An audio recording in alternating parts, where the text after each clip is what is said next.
그 다음에 이 설문조사를 요청한 사람이 갑자기 모금함을 내밀어. 여기 우리 아프리카 기아 어린이들을 위해서 모금을 좀 해주세요. 그러면은 나는 모금을 하게 돼 있어요.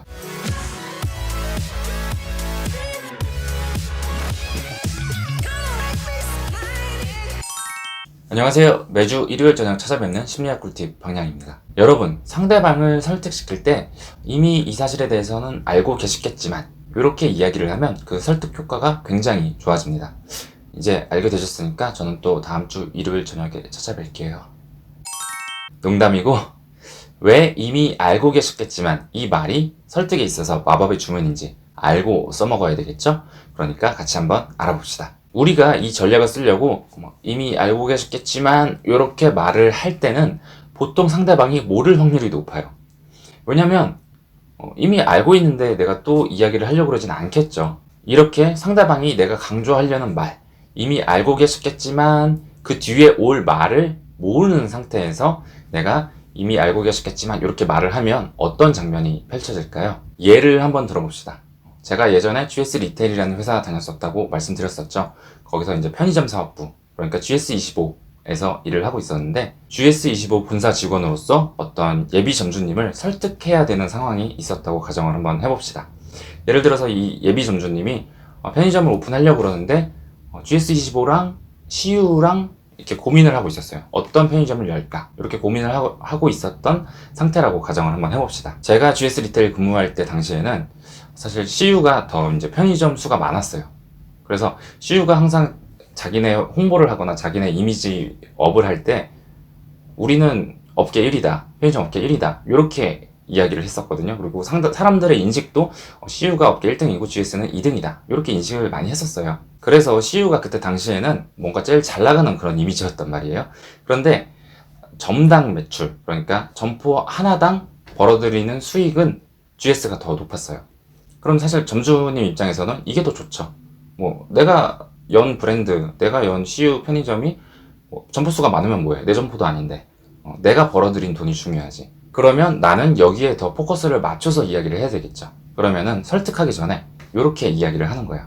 점주님, 이미 조사를 많이 해보셔서 아시겠지만 GS25가 점당 매출, 그러니까 점포가 하나당 벌어들인 매출이 업계 1인 거 알고 계시죠? 그런데 이 사실을 보통은 몰라요.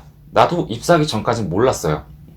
인터넷에 치면 업계 1위가 어딘가요? 그럼 CU가 점포수가 제일 많습니다. 이런 거나 나오지, 점당 매출이 GS25가 제일 높습니다. 이렇게까지 안 나온단 말이에요. 그러니까 보통 예비 점주님들은 이 정도로만 알고 계세요. 그냥 CU가 업계 1위다. 이 정도만 알고 계시는 거예요. 그런데 지금 내가 인생의 사활을 걸고 점포를 준비하고 있는데 이 정도도 몰랐다.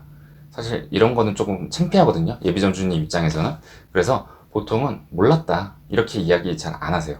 그러고 그냥 들어는 봤는데 조금 더 자세하게 이야기해보세요. 이런 식으로 이야기를 하신단 말이에요. 자, 이 사례를 들으면서 이미 알고 계시겠지만 이라는 말이 설득에 있어서 어떤 효과를 가지고 올지 여러분 예상해보셨나요? 첫 번째로 설득의 목표, 그러니까 예비 점주님이 이 사실에 대해서 더 집중을 하고 혼자 집중을 해서 많이 생각을 하다 보면 호감을 가지게 돼요. 일단 맨 처음에는 몰랐던 사실이기 때문에 주의 환기가 되면서 집중을 하기 시작을 하시겠죠. 아니, 이런 사실이 있었단 말이야? 이러면서 혼자 여러 번 생각을 하게 됩니다. 그리고 보통 이미 알고 계시겠지만 이 말 뒤에는 긍정적인 이야기가 나오기 때문에 이렇게 긍정적인 측면에서 집중을 해서 계속 반복적으로 생각을 하다 보면은 호감이 늘어날 수밖에 없습니다. 이거는 약간 예전에 제가 얘기한 단순 접촉 효과 이런 거랑도 비슷하고 또 밀당이랑도 비슷하죠. 밀당도 계속 이거에 대해서 생각을 계속하게 만듦으로써 나를 좋아하게 하는 거잖아요. 그래서 약간 이런 거랑 유사한 효과를 발휘한다고 볼 수가 있습니다. 다른 예시를 들어보면은 여러분이 누구랑 썸을 타는데 이 썸이 얼굴은 굉장히 이쁘거나 멋지거나 이런데 성격이 더러워요. 그런데 내가 자꾸 얼굴이 이쁘고 멋진 거에만 꽂혀가지고 계속 이것만 반복적으로 생각해. 그러면은 나중에 이 성격이 더럽다는 사실이 이제 반감이 돼요. 생각이 잘 안 나. 그럼 결과적으로 그냥 호감만 이렇게 올라가는 거죠. 포커스를 어디다가 맞추고 이 장점을 계속 반복적으로 생각하게 하는 게 설득에 있어서 포인트가 되는 거예요. 그래서 내가 어필하려고 하는 그 내용에 대해서 상대방한테 포커스를 맞추게 하고 계속 반복적으로 생각하면서 호감을 이끌어내고, 요게 포인트란 말이에요, 설득에. 결과적으로 이런 시스템을 통해서 내 설득이 굉장히 효과적으로 변하는 걸 여러분도 느끼실 수 있을 겁니다. 두 번째로는 인지 부조화 효과를 얻게 됩니다. 아까 우리 예비전주님이 뭐라고 답을 하셨죠? 뭐 들어본 거는 같은데 조금 더 자세하게 이야기해보세요. 이렇게 답을 하셨었죠.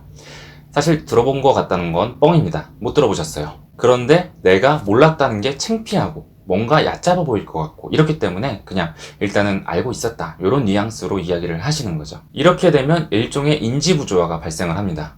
인지부조화가 뭐예요? 우리 굉장히 이야기 많이 했었는데 인지부조화에 대해서 또 자세하게 설명하려면 시간이 오래 걸리니까 되게 짧게 설명을 한번 해볼게요. 인지부조화에 대해서 간단하게 예시를 한번 들어드리면 예를 들어서 어떤 사람이 설문조사를 요청했어. 아프리카 기아 문제에 대한 설문조사예요.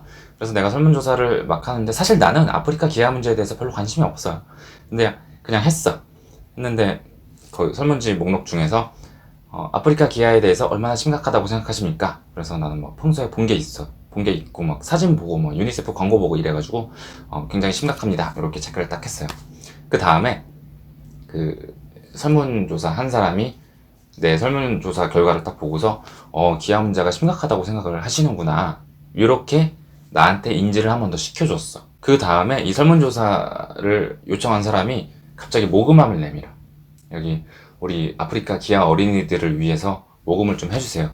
그러면은 나는 모금을 하게 돼 있어요. 왜냐면은 내가 원래는 관심이 없어도 어쩌다가 내가 아프리카 기아 문제에 대해서 굉장히 심각하게 생각하는 사람이 되어버렸기 때문에 모금에 참여를 안 하면은 내 태도랑 내 생각이 이제 부조화를 일으키는 거거든요.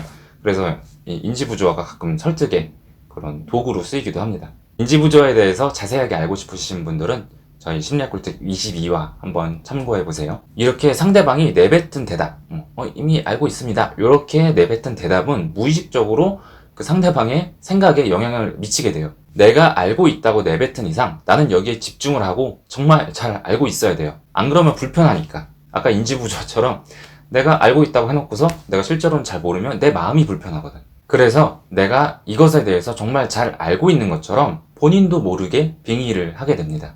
아까 GS25 사례에서도 마찬가지죠.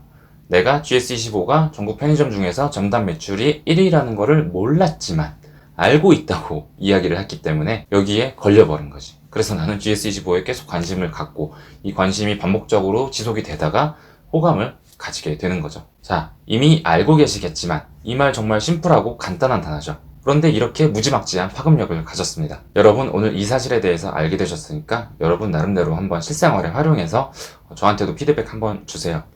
활용해봤는데 어땠다, 이렇게. 그러면 오늘도 유용한 정보가 됐길 바라면서 저는 또 다음 주 일요일 저녁에 찾아뵙겠습니다. 그러면 다음 주 일요일까지 안녕!